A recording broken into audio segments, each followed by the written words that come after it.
হাতে লাল গোলাপ নিয়ে হাঁটু গেড়ে আমার সামনে বসে থাকা মেয়েটা দেখতে পরীর মতো সুন্দর, কিন্তু আমি তার প্রপোজ অ্যাকসেপ্ট করতে পারবো না, কারণ মেয়েটা হলো আদরের দুলালি আর আমি হলাম গরিব ঘরের একজন সন্তান। চলেন গুছিয়ে বলি। সকালবেলায় গোসল করে বাহিরে আসতেই শুনলাম ফোনটা বাজতেছে, তাই তাকিয়ে দেখি মায়া। সাথে সাথে রিসিভ করলাম। ওই, তোর এতক্ষণ লাগে ফোন ধরতে? কই ছিলি তুই? আসলে গোসল করতে গিয়েছিলাম। ও হুসেন, তুই কি আজ ভার্সিটিতে আসবি? কেন? আজকে কত তারিখ তা তোর মনে নেই? আজকে 14ই ফেব্রুয়ারি, মানে ভালোবাসা দিবস, ভ্যালেন্টাইন ডে। আর আজকে তোকে একটা কথা বলবো, তুই চলে আয় তাড়াতাড়ি। কেন, ফোনে বলো। না, তুই আয়, সামনাসামনি বলবো। ওকে। আমি রেডি হয়ে চলে গেলাম আব্বুর দোকানে। চলুন গল্পের পরিচয় পর্বটা শেষ করে ফেলি। আমি আনোয়ার হোসাইন, এবার ভার্সিটিতে পড়ি, পরীক্ষার্থী, মধ্যবিত্ত ঘরের একজন সন্তান। দেখতে হয়তো স্মার্ট, কারণ লোকে তাই বলে। বাবার ছোট একটা মুদির দোকান আছে, যেটা মোটামুটি ভালোই চলে। তাই আমার লেখাপড়ার পাশাপাশি সংসারটাও চলে যায়। তাই আমি এতদূর পর্যন্ত পড়ালেখা করতে পেরেছি। বাবা মায়ের একমাত্র সন্তান, আর আমাকে ঘিরে তাদের সব স্বপ্ন। তাই আমাকে যে করেই হোক ভালো রেজাল্ট করতে হবে। আর যে আমাকে ফোন দিয়ে এতক্ষণ কথা বলল, তার নাম সুমাইয়া আক্তার মায়া। বাবা মায়ের টাকার অভাব নেই, তাও আমার মতো একটা ছেলের বেস্ট ফ্রেন্ড। আমি মাঝে মাঝে ভেবে পাই না, কলেজে ফাইনাল পরীক্ষায় ওর সাথে আমার সিট পড়েছিল, তারপর একজন আরেকজনের সাথে ভালো বন্ধুত্ব হয়ে যায়, তারপর দুজনেই একই ভার্সিটিতে অ্যাডমিশন নিয়ে নেই। আর তুষার আমার ছোটবেলার বন্ধু, ওদের অবস্থাও খুবই ভালো। শুধু আমারই অবস্থা খারাপ, তারপরেও আলহামদুলিল্লাহ। তাও কি আর করার, মায়া অনেক জেদি। যা চাই তাই দেওয়া লাগবে, না পেলে পৃথিবীটা উল্টে রেখে দিবে। যা চাইবে তাই পাবে। ওর সাথে বন্ধুত্ব করে ভুল করেছি।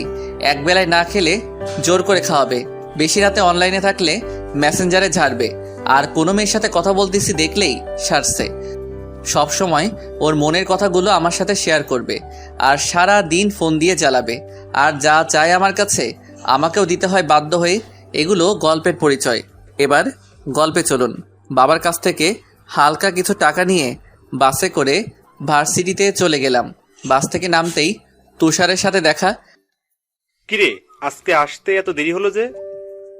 আরে বলিস না, রাস্তায় অনেক জ্যাম, তাই আসতে একটু দেরি হলো।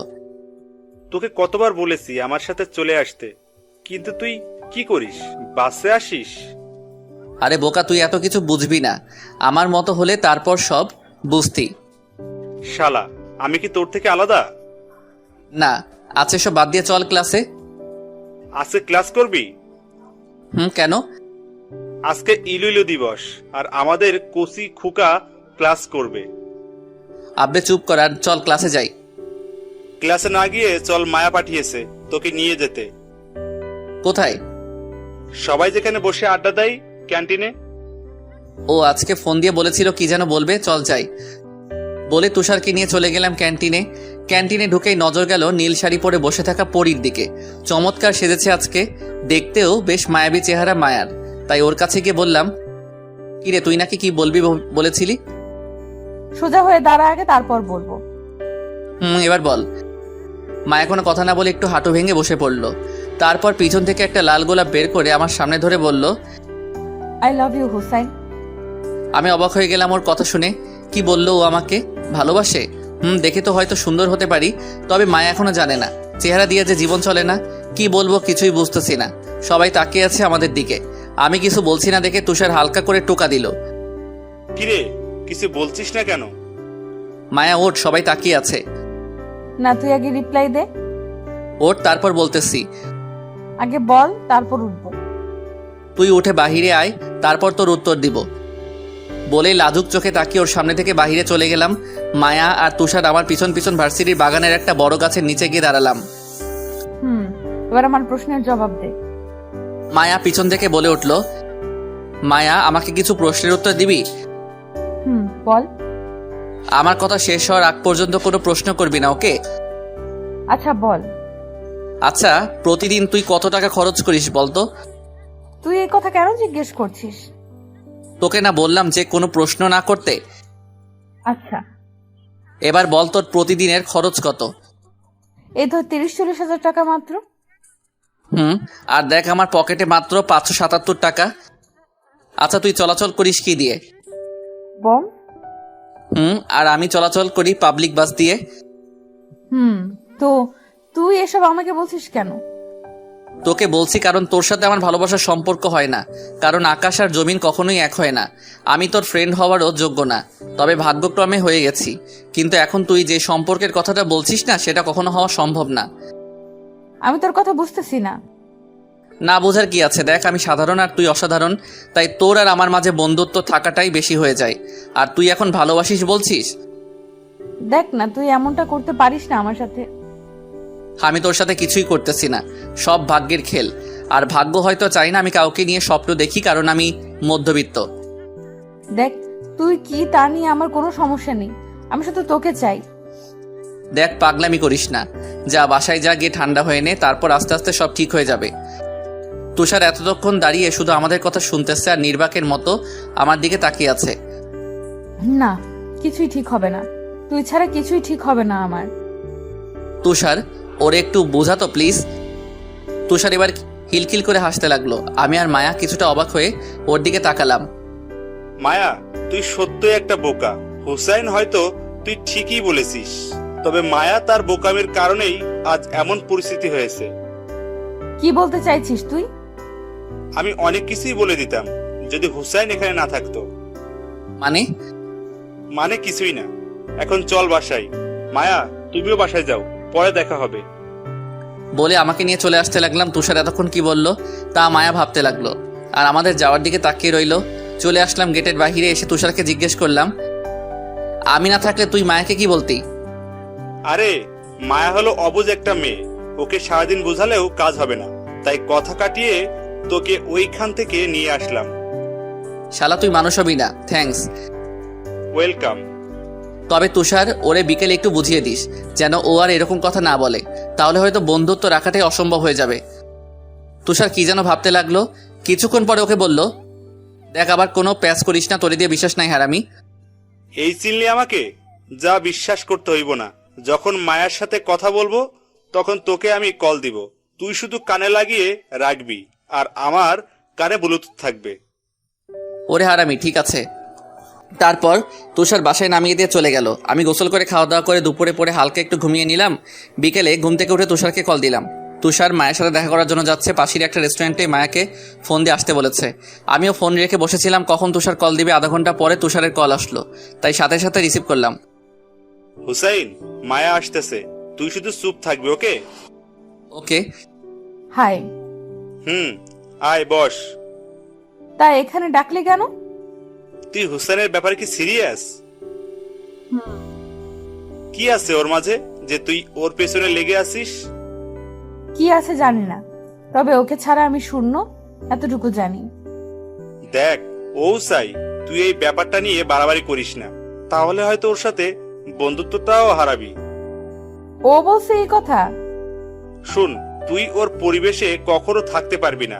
তুই ভালো হয় ওর জীবন থেকে সরে দাঁড়া। এই তুষার, তুই তো একটু বোঝ আমাকে, ওকে একটু বোঝা না প্লিজ, তোর পায়ে পড়ি। নিজেকে এখন ফাটা বাঁশের সিপাই পড়ে থাকার মতো লাগতেছে। Please please please. তুষার, তুই ওকে আর একটু বোঝা, না হলে ও আবার এসব ভূত চেপে থাকবে। মায়া, তুই এত পাগলামি করিস কেন? দেখ, ও হলো বস্তির ছেলে, ওর সাথে তোর মতো এত বড় ঘরের মেয়েকে মানায় না। তুই এসব বলছিস কেন? বলতেছি কারণ ও ছোট লোক, ওর সাথে তোর যায় না, তাই তুই ওকে ছেড়ে দে। দেখ, রাগ উঠতেছে আমার, ওকে নিয়ে আর যদি এমন কথা শুনি তাহলে তোকে লাথি মারবো বলে দিলাম। ওকে, তুই যেটা ভালো বুঝিস কর, পরে আমাকে বলবি না। ওকে, তুই থাক, আমি গেলাম। তার তুষার মায়াকে আঙ্গুল দিয়ে দেখালো, বোঝালো চুপ হয়ে থাকতে। মায়াও কিছু বুঝতে না পেরে চুপ হয়ে বসে রইল। তারপর তুষার আমাকে বলতে লাগলো, হুসাইন, সবই তো শুনলি, আচ্ছা তুই ভেবে দেখ কি করবি। ওকে, রাখি তাহলে। আর ওইদিকে তুষার কান থেকে ব্লুটুথ খুলে টেবিলে রাখলো। তারপর মায়াকে বলল, এবার বুঝলি কেন এতক্ষণ হুসাইনকে পচাইতেছিলাম? ও কি এতক্ষণ সব শুনেছে? তোদের কি হয়েছে বলবি একটু? কিছুই হয় নাই, তবে তোকে যা বলতেছি তা একটু শুন। বল, কি বলবি? আসলে আমিও চাই তুই হুসাইনেরই হ, কিন্তু হুসাইন সবকিছু ভালোভাবে চিন্তা বিবেচনা করে কথা বলে, তাই আমি ওকে বুঝতে পারি না। তবে এখানে তোরও একটা ভুল আছে। আমার আবার কি ভুল? তুই হুসাইনকে প্রপোজ করতে গেলি কেন? ওকে আগে নিজে জালে ফাঁসিয়ে তারপর না হয় প্রপোজ করতি। বলদি কোথাকার। ঠিক বলেছিস। আচ্ছা, আগে এটা বল, আঙ্কেল আন্টি জানে যে তুই হুসাইনকে ভালোবাসিস? আমি বলে দিয়েছি আব্বুর মুখে। কি বলেছে আঙ্কেল আন্টি? ওনারা বলেছে আমি যাকেই পছন্দ করি ওনারা তাকেই মেনে নিবে, আর হুসেনকে তো ওনারা আরো আগেই মেনে নেবে। ওকে, তাহলে তুই এর পিছনে লেগে থাক, আমি বাকিটা দেখতেছি। ওকে, প্লিজ ওকে একটু বুঝিয়ে বল যেন রাজি হয়ে যায়। Please Tushar, please. আরে বোকা, বললাম না আমি দেখতেছি। ওকে জালে ফেলে হলেও তোর করে দিব, কথা দিলাম। থ্যাঙ্কস। ওয়েলকাম। জানিস ও এমন আচরণ করবে আমি তা ভাবতেও পারিনি। বলে মায়া কাঁদো কাঁদো মুখ করে ফেললো। মায়া প্লিজ কাঁদিস না, এটা পাবলিক প্লেস, তুই কানাটা থামা। ওকে। শোন, আমি তোকে কথা দিলাম, হুসাইন তোর হবেই। এখন আমি উঠি, কালকে দেখা হবে। আচ্ছা। বলেই দুজনে বেরিয়ে চলে আসলো। পরের দিন সকালে রেডি হয়ে আবার বাসে করে চলে গেলাম কলেজে। কলেজে এসে তুষারের সাথে দেখা। কিরে মামা, আজকে এত লেট করে আসলি? আজকে একটু কাজ ছিল বাসায়, তাই। তা কি ভাবলি আজকে সারা রাত? দেখ, আমি যতই ভাবি না কেন আমি ওকে জেনে বুঝে জাহান্নামে আনতে পারি না। আচ্ছা, তুই আমাকে একটু বলবি যে ওকে মেনে নিতে সমস্যা কোথায়? সমস্যাটা অনেক জায়গায়। দেখ, ও আমার ফ্যামিলিতে এসে নিজেকে মানিয়ে নিতে পারবে না, ওর জীবনটা তেজপাতা হয়ে যাবে, তা কি তুই বুঝিস? দেখ, ও হয়তো তোর জন্য সব করতে পারে, ও হয়তো তোর ফ্যামিলির সাথে নিজেকে মানিয়ে নিতেও পারবে। প্লিজ এখন এমন হাস্যকর কথা বলিস না, প্লিজ এখন হাসতে পারবো না। এখানে হাসির কি বললাম? আচ্ছা তুষার, তুই আমাকে কিছু প্রশ্নের জবাব দে তো। বল। যে মেয়ে নিজের হাতে কফি বানিয়ে খায় না সে নাকি আবার আমাদের সংসারে সব কাজ করবে? এটা কখনো সম্ভব না। আর আমাদের এত টাকা নেই যে ওর জন্য আমি কাজের বুয়া রাখবো। তুষার এবার চুপ হয়ে গেল আর আমার দিকে অবাক হয়ে তাকিয়ে আছে। শোন, আবেগটা থাকে কিছুদিন, তারপর সবকিছু শেষ হয়ে যায়।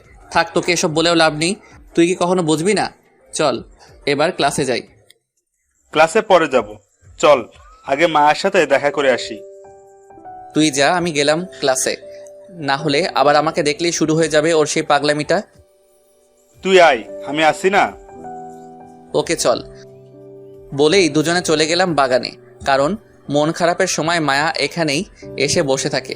গিয়ে দেখি ও পুকুরের দিকে মুখ করে বসে আছে, তাই পিছন থেকে তুষার ডাকলো মায়াকে। কিরে মায়া, তুই এখনো এখানে বসে আছিস? দেখ কে এসেছে। আমাদের কথা শুনে মায়া তাড়াতাড়ি চোখগুলো মুছে ফেললো, তারপর আমাদের দিকে ফিরে তাকালো। কিরে মায়া, তুই কান্না করতেছিলি নাকি? আরে না, আয় বস। আমাদের আর মিথ্যা বলিস না, আমি সবই জানি। আরে না হুসাইন, আয় বস। আমি গিয়ে একটু দূরত্ব রেখে বসলাম, আর তুষার এসে আমাদের মাঝখানে বসে গেল। বল, এখন কি নিয়ে গল্প করা যায়?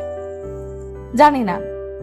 ও আচ্ছা, তোদের দুজনকে এখানে আসার আসল কারণ কি জানিস? তুষারের মুখে এমন কথা শুনে আমি অবাক হলাম, তাই ওর দিকে ঘাড় বাঁকা করে তাকালাম। শোন, তোরা দুজন মিলে মুজিবনগর পার্কে যা, তাহলে ভালো হবে।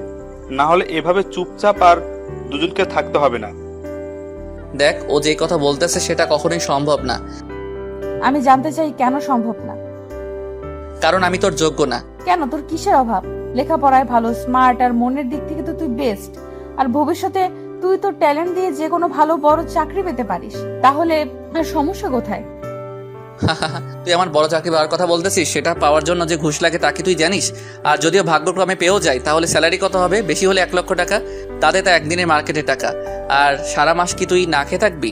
তোর মেকআপ আর অন্যান্য খরচগুলো না হয় বাদই দিলাম।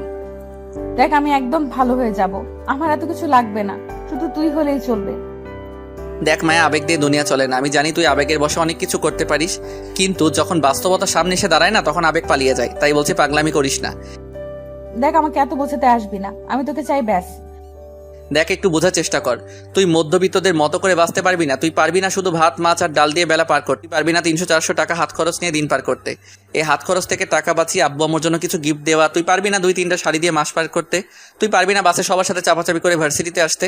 তুই পারবি না ভোরবেলায় উঠে বাসায় সবার জন্য নাস্তা রেডি করা আর সারাদিন গাধা মতো খাটা। তুই পারবি না সবার মুখের দিকে তাকিয়ে নিজের স্বপ্নগুলো কুরবানি দিতে। তাই বলতেছি, তোর জন্য ভালো হবে তুই নিজের লেভেলের একটা ছেলেকে বিয়ে করে নিজের সব স্বপ্ন পূরণ কর। লাইফটা আরামে পার করে দিতে পারবি। আর আমাকে বিয়ে করলে তুই জিন্দালাশ হয়ে যাবি, তখন আফসোস হবে। কারণ বাস্তবতা মৃত্যুর চেয়েও কঠিন, যার সামনে তুই এখনো করিসনি। আমি সব করতে পারবো তোর জন্য। এবার রাগটা আমার মাথার উপর উঠে গেল, তাই নিজেকে আর সামলাতে পারলাম না। ঠাস করে একটা চর বসিয়ে দিলাম ওর গালে। মায়া চর খেয়ে অবাক হয়ে গেল। আর এতক্ষণ আমাদের কথা শুনতেছিল। তুষারও চমকে উঠল। ওই পাগল, তোকে বোঝাই, তোর মাথায় ঢুকে না যে আবেগ দিয়ে সব হয় না। বাস্তবতায় নিজেকে সামলাতে পারবি না তুই। যা বলতেছি তাই কর। মায়ার চোখ দিয়ে সমানে পানি পড়তে লাগলো। আর তখনই তুষার সেখান থেকে আমাকে টেনে নিয়ে আসলো আর মায়াকে বলল, মায়া তুই দাঁড়া, আমি আসতেছি। তুষার বলে আমাকে বাহিরে নিয়ে আসলো। ছাড় আমাকে, পাগলাটাকে বুঝাই, এক ফোঁটা যদি বুঝতো। নিজেকে শেষ করার ফোন দিয়ে আটতেছে আর কিছুই না। আচ্ছা তুই ঠান্ডা হ, আমি দেখতেছি কি করা যায়। বোঝা ওকে, না হলে পরে ওর গলা টিপে মেরে ফেলবো বলে দিলাম। এই তুই গাড়িতে বস, আমি মায়া বুঝিয়ে আসতেছি। বলেই তুষার চলে গেল ভিতরে। ভিতরে গিয়ে তুষার দেখলো মায়া এখনো কাঁদতেছে। মায়া কাঁদিস না। দেখলি তো ও কেমনটা করলো। কি হয় আমাকে একটু ভালোবাসলে? দোষ তোর না, দোষ হলো সুমায়ার। মায়া এবার কান্না থামিয়ে তুষারের দিকে তাকালো। সুমাইয়া কে? হুসাইন তোকে কখনো সুমায়ের কথা বলেনি? না, কে সুমাইয়া? তাহলে শোন, আমরা দুজন তখন ক্লাস 10-এ পড়তাম। হুসাইন ক্লাসের ভালো ছাত্র ছিল এবং খুব ভালো গল্প লিখত। অনেক মেয়ে গল্প পড়ে প্রেমে পড়ে যাইতো। তার মধ্যে হঠাৎ একটি আইডি থেকে SMS আসে হুসাইনের গল্প লেখা পেজে। কি ছিল সেই SMS এ? তুই চুপ করে শুন, কোনো কথা বলবি না। বল। হুসাইন প্রতি গল্পের শুরুতে লিখে দিত, অনুমতি ছাড়া কপি করা নিষিদ্ধ। তাই সুমায়া SMS দেয়, লেখক সাহেব, আপনার একটি গল্প কপি করব, যদি অনুমতি দেন। অবশ্যই গল্প কপি করতে পারেন, কিন্তু কিছু শর্ত আছে। কি শর্ত বলেন? প্রথমত, লেখকের জায়গায় আমার নাম এবং শেষে পেজ লিংক দিতে হবে। আচ্ছা। কোন গল্প কপি করবেন? সিনিয়র আপুর সাথে প্রেম সিজন। ওকে, আপনার বাসা কোথায় জানতে পারি? চুয়াডাঙ্গা। আপনার? মেহেরপুর। এইভাবে কথা বলতো। বলতে বলতে সুমায়ার সাথে ফ্রেন্ডশিপ হয়ে গেল হুসাইনের। তারপর একদিন হুসাইন আমাকে এসে বলে, আমি সত্যিই সুমায়াকে ভালোবেসে ফেলেছি। তখন আমি হুসাইনকে বললাম প্রপোজ করতে। সুমায়াকে যেই ভাবা সেই কাজ, হুসাইন গিয়ে প্রপোজ করে। সুমায়াও গ্রহণ করে নেয়। আস্তে আস্তে সুমায়ার প্রতি ভালোবাসা বেড়ে যায়। সুমায়ার সাথে ভিডিও কলে কথা বলতো, তার পিক সব জায়গায় সেট করে রাখতো। এক কথায় সুমায়াকে পাগলের মতো ভালোবাসতো। এইভাবে 2 মাস কেটে গেল। একদিন হুসাইন সুমায়াকে বলল, এই সুমাইয়া, তুমি কয়দিন ধরে আমাকে ইগনোর করছো কেন? আমাকে ভুলে যাও, আম্মু আমার বিয়ে ঠিক করে ফেলেছে। কি বলছো? তোমার বিয়ে ঠিক হয়েছে, তাহলে আমার কি হবে? তুমি প্লিজ আমাকে ভুলে যাও। আচ্ছা, তোমার হবু স্বামী নিয়ে সুখে থাকো। কিছুক্ষণ পরে হুসাইন আমার কাছে আসে। আমার সাথে এমন হওয়ার ছিল? কি হয়েছে? সুমাইয়া বলল, আপনাদের তো বললাম, তাই দ্বিতীয়বার লিখলাম না। আচ্ছা, তুই সুমায়াকে গুলো বলবি, পরে যদি ভুল বোঝে? পরে দেখা যাবে। হুসাইন আমার কাছ থেকে বাসায় গিয়ে সুমায়াকে ফোন দেয়। ফোন রিসিভ করার পরে, কি হয়েছে? তোমাকে নিষেধ করার পরেও কেন ফোন দাও? আর ফোন দিব না। একটি কথা শুনো। কি হয়েছে? তাড়াতাড়ি বলো যত সম্ভব। আমাকে বিয়ে করবে? কিভাবে? পালিয়ে? জীবনেও না। তুমি যদি আমার সাথে বিয়ে না করলে, তোমার যত পিক আছে ফেবুতে ভাইরাল করব। এই মানুষকে আমি ভালোবেসেছিলাম আর তোমাকে বিশ্বাস করে সব করেছি, পিক দিয়েছি, আর তুমি আমার সাথে বিশ্বাসঘাতকতা করলে। আমি তোমাকে ছাড়া বাঁচতে পারবো না, প্লিজ এমন করো না। তুমি আমাকে আর ফোন দিবে না। যদি আমাকে সত্যিকারের ভালোবেসে থাকো, আর ফোন দিবে না। তুমি সুখী হও সেই দোয়া করি। সেই রাতে হুসাইন আমাদের আড্ডাখানায় এসে বলে, তোর বুদ্ধিতে কাজ হলো না। কি বলেছে? আমি যদি তাকে ভালোবেসে থাকি, তাহলে তাকে যেন ফোন না দেই। আচ্ছা, একটি আইডিয়া আছে। থাক তোর আইডিয়া, আমি বাসায় যাচ্ছি। হুসাইন বাসায় যখন যাচ্ছিল, আমার কেমন সন্দেহ হলো। তাই আমিও ওর পিছু নিলাম। তারপর কিছু দূর যাওয়ার পর হঠাৎ করে দেখি বিষের বোতল বের করে। হুসাইন মুখে দিতে যাচ্ছে, সাথে সাথে আমি গিয়ে ঠাস ঠাস করে দুটো থাপ্পড় দিলাম আর বলতে লাগলাম, দোস্ত তুই একটি মেয়ের জন্য বিষ খেতে যাচ্ছিস? আমাকে মরতে দে তুষার, তুই সামনে থেকে সর। দোস্ত তুই যদি মরে যাস সেই মেয়ে ঠিকই সুখে থাকবে, কিন্তু তোর মা বোন বাবাকে কে দেখবে? হুসাইন নিশ্চুপ। আমার মাথায় হাত দিয়ে বল, আর কোনোদিন আত্মহত্যা করবি না? আচ্ছা, আর করবো না। এই ছিল হুসাইন আর সুমাইয়ার প্রেম কাহিনী। বুঝতে পারলে মায়া? এখন আমি কি করব বল। আর কিছুদিন ওর পিছনে লেগে থাক, না হলে পরে দেখা যাবে। ওকে। তুই থাক, হুসাইন গাড়িতে বসে আছে, আমি যাই। তারপর তুষার আবার ফিরে আসলো। কিরে এতক্ষণ কি করলি? এই তো একটু বুঝতে সময় লাগলো। ও আজকে আর ক্লাস করবো না, বাসায় চলে যাব। শালার মুডটাই নষ্ট করে দিল। ওকে চল। বলে তুষার আমাকে বাসায় নামিয়ে দিয়ে চলে আসলো। এভাবে কয়েকদিন চলে গেল। আর মায়া পাগলের মতো আমার পিছনে পড়েছিল, কিন্তু আমি বারে বারে সেই একই কথা।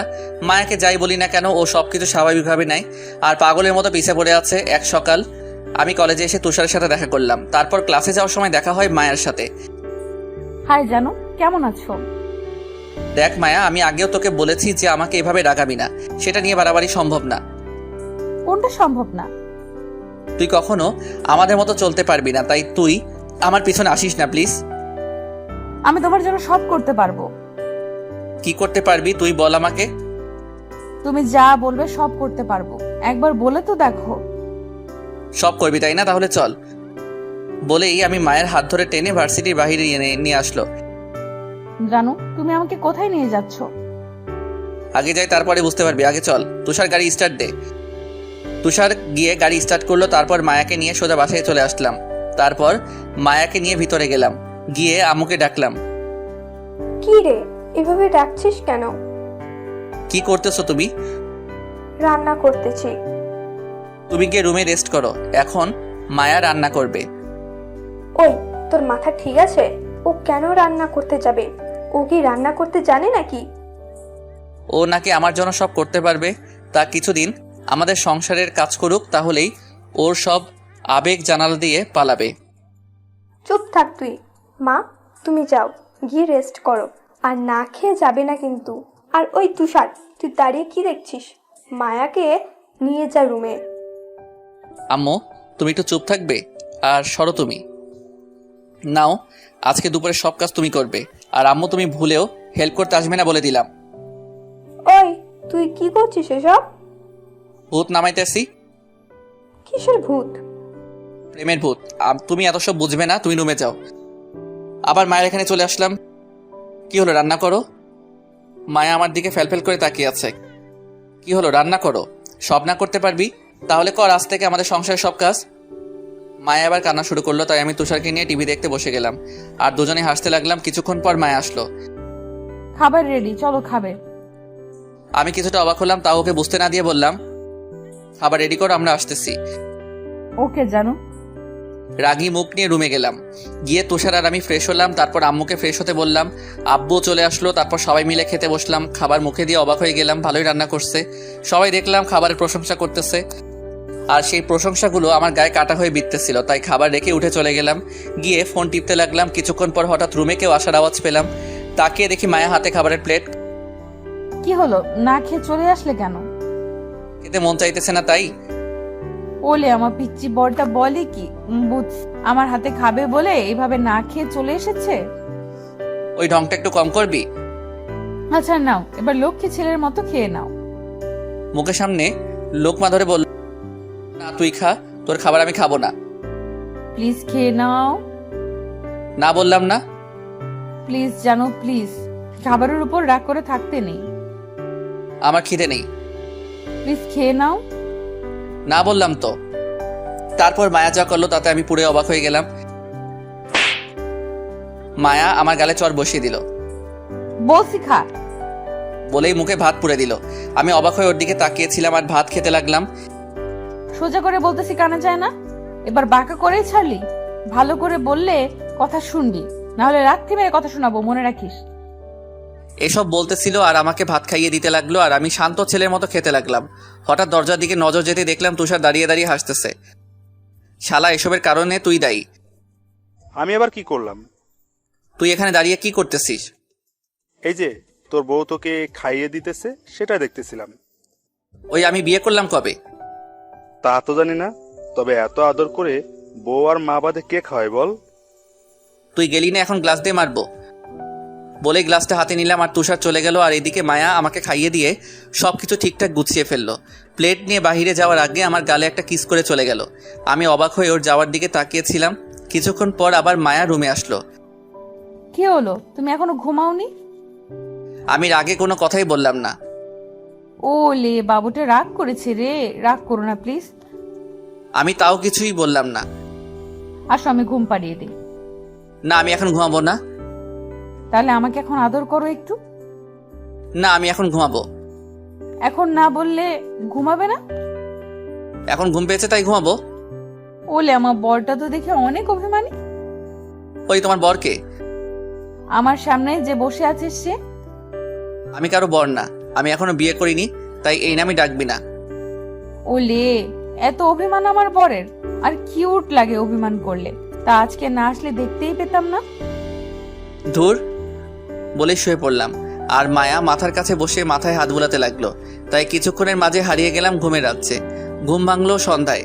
আশেপাশে তাকিয়ে দেখি মায়া নেই, তাই উঠে ফ্রেশ হয়ে ড্রয়িং রুমে দেখলাম তাও নেই। যাক, শান্তি হলো মনটা। কিছুক্ষণ পর আম্মু তার রুম থেকে বেরোলো। আম্মু, বোমটা কই? বোমকে? মায়া কই? মায়া তো চলে গেছে। তাই নাকি? কখন? অনেকক্ষণই তো হলো। যাক, বুঝছে তাহলে আপদ বিদায় হয়েছে। ওই, তুই মেয়েটার সাথে এমন করলি কেন? আম্মু, তুমি এত... এখন আবার কে এলো? দেখো গিয়ে। বলে আম্মুকে দরজা খুলে দিল। দরজা খুলতে আমি চমকে গেলাম। মায়া এসেছে, তাও হাতে ব্যাগ আর টেডি বিয়ার নিয়ে। মনে হয় একবারের জন্য চলে এসেছে। আরে মা, আয় আয়। বলেই বাসায় ঢুকে গেল। ওই, তুই আবার আসলি কেন? এটা এখন আমার বাড়ি। আমার যখন মন চায় তখন আসবো, তাতে তোমার কি? এটা তো আমার বাড়ি, তোর হলো কবে থেকে? যা তোমার তাই তো আমার, কারণ তুমিই তো আমার স্বামী। দেখ মায়া, তুই কিন্তু বাড়াবাড়ি করছিস। তুই চুপ থাক। ওকে, আমিও দেখবো তুই এখানে কিভাবে থাকিস। ওকে। আমি রাগ করে বেরিয়ে গেলাম বাসা থেকে। ফোন দিলাম তুষারকে। কিরে, তুই কই? বাসায় কেন? এখনই মুজিবনগর পার্কে আয়, কথা আছে। কিছুক্ষণের মধ্যেই তুষার চলে আসলো। তারপর ওকে সব খুলে বললাম। তো এখন কি করবি? আঙ্কেল আন্টির কাছে যাব, ওনাদের বুঝিয়ে বললে ওনারা গিয়ে ওকে নিয়ে আসবে। ওকে, যেমন তোর ইচ্ছা। চল, এখনই যাব। এখন? চল। ওকে। বলেই দুজনে চলে গেলাম মায়াদের বাসায়। আঙ্কেল কেমন আছেন? ভালোই। তা তোমার কি খবর? এতই তো ভালোই, তবে আপনার সাথে আমার কথা আছে। কি কথা বলো? আঙ্কেল, মায়া এসব কি শুরু করেছে? আর আপনারাও ওকে কিছুই বলতেছেন না? তুমি জানো না ও কি রকম? ওর বোঝানোর মতো কেউ আছে নাকি? অন্য ব্যাপারে হলে ওকে ছিল, কিন্তু এটা তো ওর লাইফের প্রশ্ন। এখন না বললে কি হবে? ও যা করতেছে তাতে ভুল কি? আপনিও এই কথাই বলতেছেন? দেখো, আমার মেয়ের ভালো সে নিজেই বুঝে, তাই এখানে আর আমরা কি বলবো? তাই বলে মেনে নাও মায়াকে। আমরা আমাদের সব সম্পত্তি তোমার নামে লিখে দিব। তুষার ওঠ, বুঝে গেছি কামারের দোকানে কোরআন পড়ে লাভ নেই। বলে চলে আসলাম সেখান থেকে। তারপর আবার সেই পার্কে এসে বসলাম। আচ্ছা রে, তুই কি বলতো, মেনে নে মায়াকে। আরে তুই একই কথা বলতেছিস। কি সমস্যা বল আমাকে। আরে আবেগ পরে এসব করতেছে, কিছুদিন পর শেষ হয়ে গেলে তখন সব সমস্যা শুরু হবে। এসব কিছুই হবে না, ও তোকে মন থেকে ভালোবাসে। না, এটা ওর আবেগই। তুই দেখতে থাক, আরো কিছুদিন পার হলে দেখবি ওর সবকিছু শেষ হয়ে গেছে। ওকে দেখ তুই, তবে আমি শিওর ও তোর জন্য সব করবে আর তোকে পেয়েই ছাড়বে। তোরও মাথা নষ্ট হয়ে গেছে, এখন চল বাসায়। বলেই তুষার আমাকে বাসায় নামিয়ে দিয়ে সে চলে গেল। আসতে এত লেট হলো যে? এমনি। আর তুই এখনো এই বাড়িতে কি করছিস? এমনি। আমার উত্তর আমাকে রিপ্লে করছিস? ভালো। এখন তাড়াতাড়ি এসে ফ্রেশ হয়ে নাও। খাবে? না, আমার খিদে নেই। খেতে আয় বলছি। আসতেছি। আর দেখি মায়া হাসতেছে। কিছু না বলে চলে গেলাম ভেতরে। আমি বুঝি না ওর পাগলামিতে সবাই এইভাবে সাই দিতেছে কেন। ওরা পাগল না, আমি পাগল, এটাই বুঝতেছি না। এসব ভাবতে ভাবতে ফ্রেশ হয়ে আসলাম। মায়া রুমে আসলো, এসে আমার পাশে বসে পড়লো। কি সাহেব, আজকে এত কিউট লাগতেছে কেন আপনাকে? পাম দিস না প্লিজ। সত্যি বলতেছি, সত্যি আজকে মাশাআল্লাহ। সরে বসে এখান থেকে, আমার মাথা ব্যথা করতেছে। তাহলে তুই শুয়ে পড়, আমি তোর মাথায় মলম দিয়ে দিচ্ছি। লাগবে না, তুই যা তাহলেই হবে। ওকে, তবে রাতে পালাবা কই জানো? রাতে পালাবো কেন?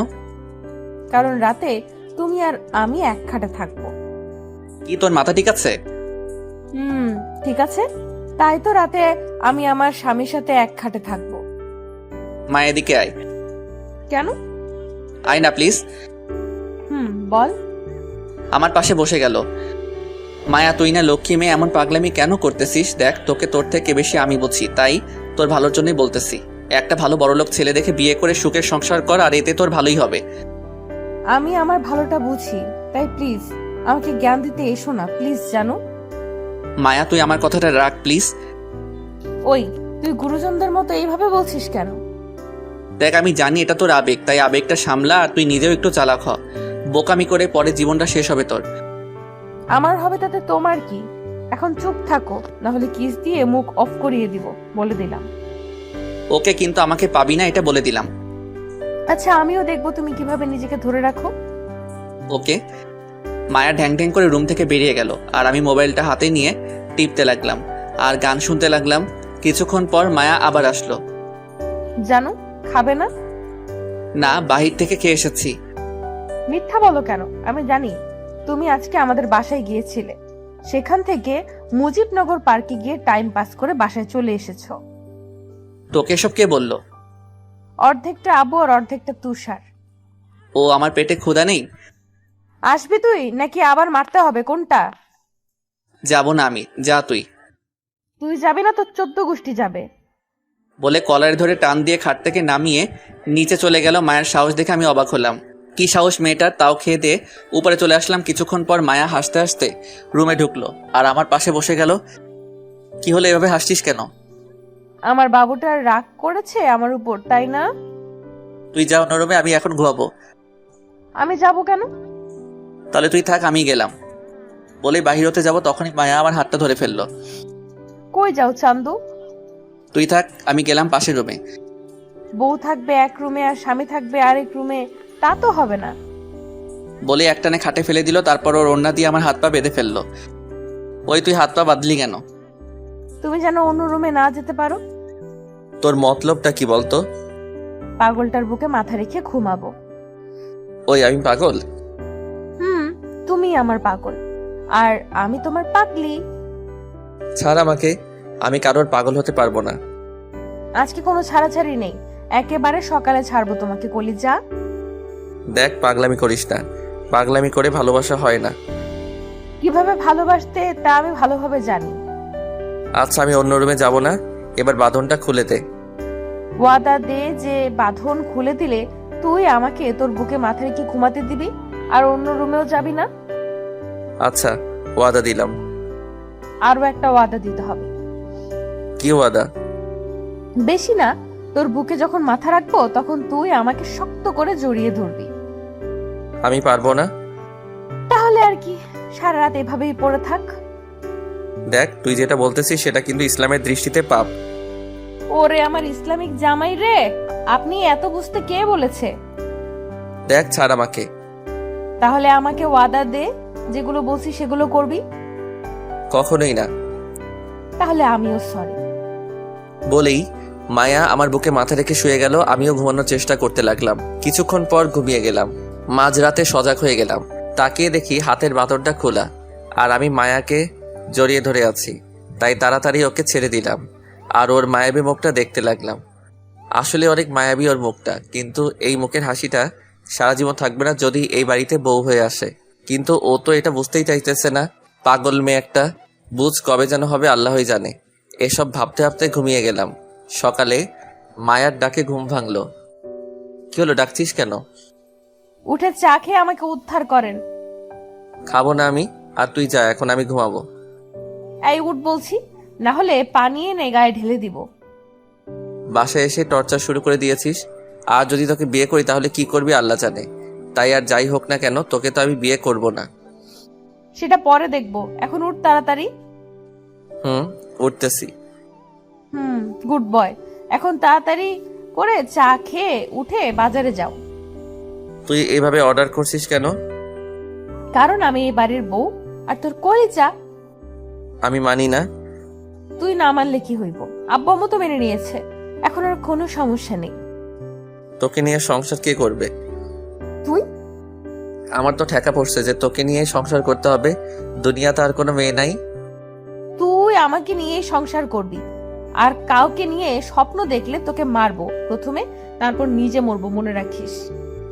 তোকে দিয়ে সম্ভব? কি সম্ভব? মানুষ মারা তোকে দিয়ে সম্ভব? ওই চুপ করে চা খা আর তাড়াতাড়ি বাজারে যা। বলেই চা খেয়ে ফ্রেশ হয়ে চলে গেলাম বাজারে। বাজার করে বাসায় এসে আম্মুর কাছে ব্যাগ দিয়ে হাত পা ধোয়ার জন্য ওয়াশরুমে যেতেই চমকে গেলাম। মায়া কাপড় ধুইতেছে আর কেমন যেন অগোছালো হয়ে বসে আছে। বন্ধুত্ব থেকে প্রেমের এটাই শেষ নয়। ওকে দেখে আমি আর হাসি থামাতে পারলাম না, তাই হো হো করে হেসে উঠলাম। কি হলো, হাসছিস কেন? তোকে দেখে। কেন? এই যে এত বড় লোকের মেয়ে হয়ে যে কাপড় কাচতেছিস, আর তাও কেমন অগোছালো হয়ে পাগলের মতো। ওই আমি এখন বড় লোকের মেয়ে না? তাহলে তুই কি? আমি হুসাইনের বউ, আর এই বাড়ির লক্ষ্মী বউ। ওরে খোদাই, পাগলের একটু বুঝ দাও। বুঝ আমার আছে, তা তুই এখানে কেন? হাত পা ধুতে এসেছি। সত্যি বলছিস নাকি আমাকে দেখতে চলে এসেছিস? পেতনি দেখার আমার এত শখ নাই, শর্ট তুই। বলেই হাত পা ধুয়ে বাহিরে আসতে যাব, তখনই মায়া টেনে ধরলো পিছন থেকে আর দেয়ালের সাথে চাপিয়ে ধরলো। কি হলো, এভাবে টেনে আছিস কেন? তুই একটু হেসে কথা বললে কি হয়? অনেক কিছুই হয়, ছাড় আমাকে। না, তুই এখন আমাকে একটু আদর করবি, না হলে দেখেছিস তুই এখন কোথায় আছিস। আমি তাকিয়ে দেখি মাথার উপরে ঝর্ণার লাইনটা। তারপর মায়া আবার বলতে লাগলো, ঝর্ণাটা ছাড়লেই দুজনে ভিজে যাব, তাই আদর করা ছাড়া কোনো উপায় তোর কাছে নেই। বলেই মায়া আমার এতটা কাছে চলে এসেছে যে আমাদের মাঝে বিন্দুমাত্র গ্যাপ নেই। দেখ, এটা কিন্তু ঠিক না। इश्क और जंग में सब कुछ जायज है मेरी जान। কি? হিন্দিতে একটা ডায়লগ দিলাম। কি বললি? গানটা কাছে আন, তারপর বলতেছি। এবার বল। বলছি যে প্রেম আর যুদ্ধে সবকিছুই সঠিক। বলেই আমার গালে কানে একটা ছোট্ট করে কামড় দিল। আও। এবার আদর কর, না হলে সারা শরীর কামড়ে দিব। দিচ্ছি, বল কি করতে হবে। তোর যা করতে মন চায়। ওকে। বলে ওর কপালে হালকা করে একটা চুমু এঁকে দিলাম। হয়েছে তো, এবার ছাড়। মায়ার মুখের দিকে তাকিয়ে দেখি ওর মুখ আগুনের মতো লাল হয়ে আছে। বিষয়টা বুঝতেছি। ওই কুত্তা, তোরে আমি কি করতে বলছি আর তুই কি করলি এটা? আদর করছি। এভাবে কেউ বউকে আদর করে? দেখ, তুই আমার বউ না, তাই এর থেকে বেশি আশা করিস না। তাই তো। আমি কে তোর? আমি তো পাগল, তাই সব করতেছি। পাগল না হলে করতাম নাকি এসব? আর তুই তো পাষাণ একটা। মায়া কাদো কাদো মুখ করে বলল, বাহ, তুই এত তাড়াতাড়ি বুঝে যাবি, আমি আগে কখনো ভাবিনি। বলে ওয়াশরুম থেকে বেরিয়ে গেলাম। আসার সময় মায়ের মুখের দিকে তাকিয়ে দেখলাম ওর মুখ আবারও লাল হয়ে গেছে।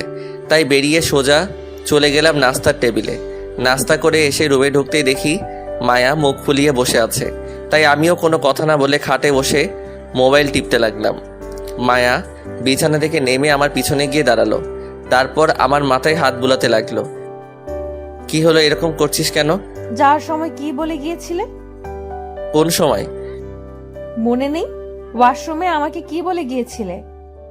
তুই ধীরে ধীরে বুদ্ধিমান হইতাছস, এটাই বলে গেলাম। আমি ওই কথাগুলো কেন বলছিলাম জানিস?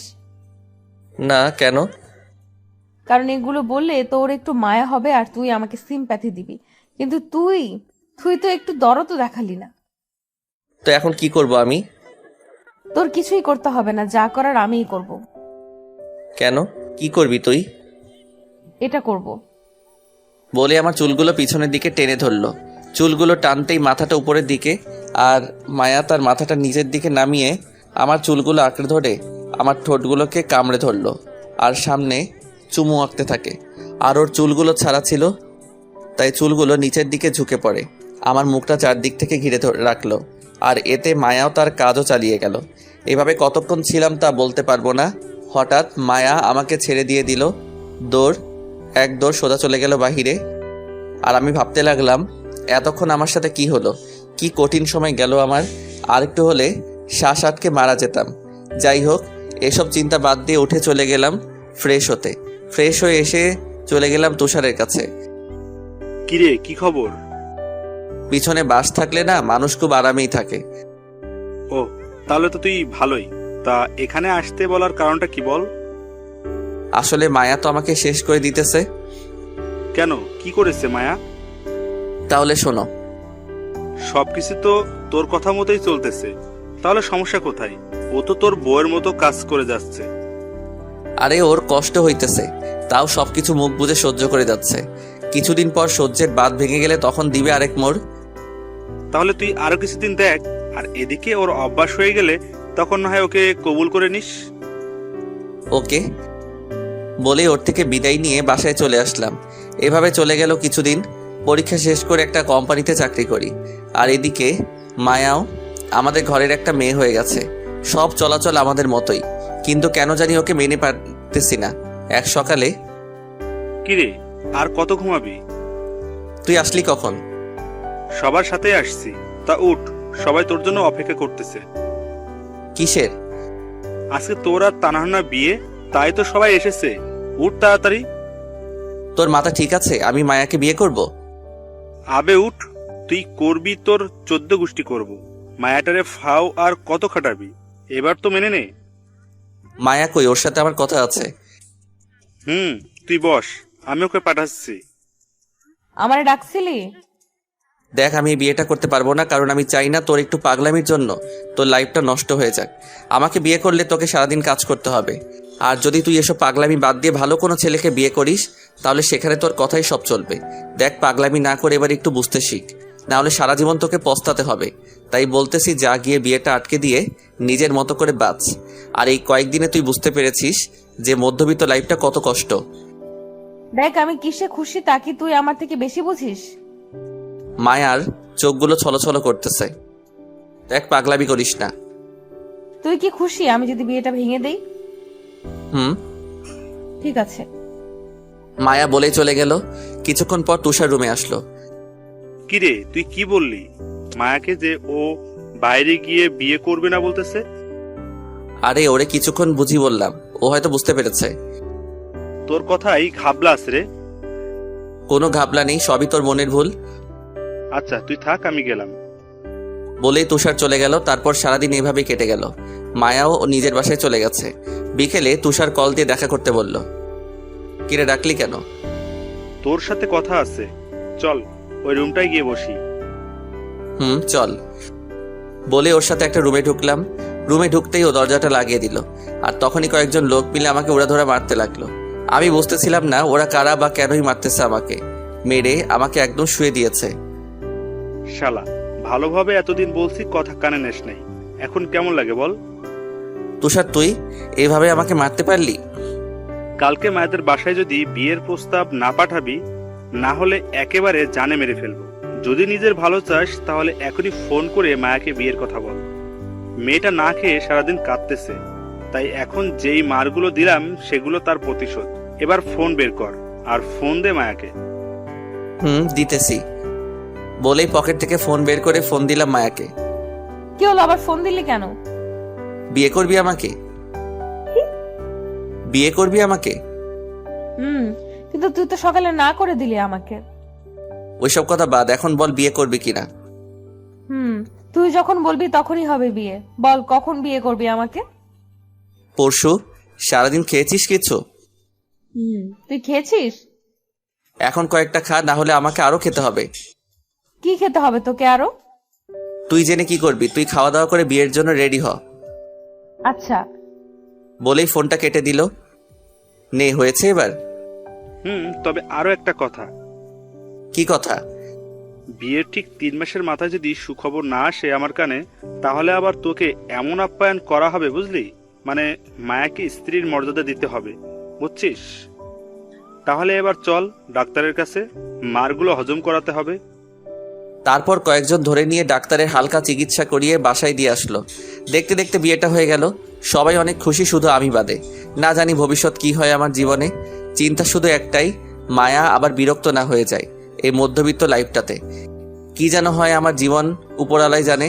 আসলে মায়াকে আমিও ভালোবাসি, তবে হারানোর ভয়ে কোনো কিছু স্বাভাবিকভাবে ভাবতে পারি না। মধ্যরাত্রে এসব ভাবতেছিলাম ছাদে দাঁড়িয়ে, তখনই পিছন থেকে আব্বু ডাক দিল। কি হলো? এত রাতে বাইরে কি করো? ওমা ঘরে একা একা, যাও ঘরে যাও। বলেই নিচে চলে আসলাম। রুমে ঢুকে দরজা লাগিয়ে দিলাম। পিছনে ফিরতেই মায়া আমাকে নিজের সব শক্তি দিয়ে জড়িয়ে ধরলো। ভালোবাসি হুসাইন তোকে, নিজের থেকেও বেশি ভালোবাসি। আমিও বাসি, তবে কোনোদিন ছেড়ে যাবি না তো? ছেড়ে যাব, তবে জীবন থাকতে না, মরার পর যাব। তারপর মায়াকে কোলে করে বিছানায় নামিয়ে দিলাম আর ওর দিকে তাকিয়ে রইলাম।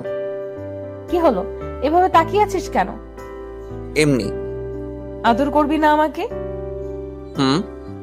তাহলে তাকিয়ে না থেকে এখানে আয়। বলেই মায়া আমাকে একটানে শুইয়ে দিল। তারপর যা হলো আমি বলতে পারবো না, কারণ আমি এখনো সিঙ্গেল। তাই কিভাবে আদর করতে হয় আমি জানি না। যারা বিয়ে করেছেন বুঝে নিয়েন। তাদের সাথে 1 ঘন্টা পরে মায়া আমার উপরে শুয়ে আছে, আর আমি মায়ার মাথায় হাত বুলিয়ে দিতেছি। একটা কথা বলবো হুসাইন? বলো। তুই তো বিয়ে করবি না বলে সকালে না করে দিয়েছিলি, তা বিকেলে আবার রাজি হলি, কারণটা কি বলতো? ওই কথাটাই আর বলিস না। ওই বিকেলে তুষার আমাকে ফোন দিয়ে ডাকে। তারপর সব বললাম মায়াকে। কি? ও আমার জামাইরে মারছে, রাখ, ওর এখনই খবর নিতেছি। বলেই মায়া তুষারকে ফোন দিল। ওই, তুই হুসেনরে মারলি কেন? সোজা কথায় কাজ হয়েছিল না, তাই আঙুলটা একটু বাঁকা করছিলাম আর কি। আর তোকে না ওয়াদা দিছিলাম যে কোনোভাবেই হোক না কেন হুসাইনকে তোর করে দিব। যা করার করছো, এখন থেকে আর কোনো কিছুই করবি না। এখন থেকে ও শুধু আমার, যা করার আমিই করবো ওকে, বুঝছো? Good night and happy married life. বলেই ফোনটা কেটে দিল। Good night. তারপর আমাকে জড়িয়ে ধরে ঘুমিয়ে গেল মায়া। আমিও আস্তে আস্তে হারিয়ে গেলাম ঘুমের রাজ্যে।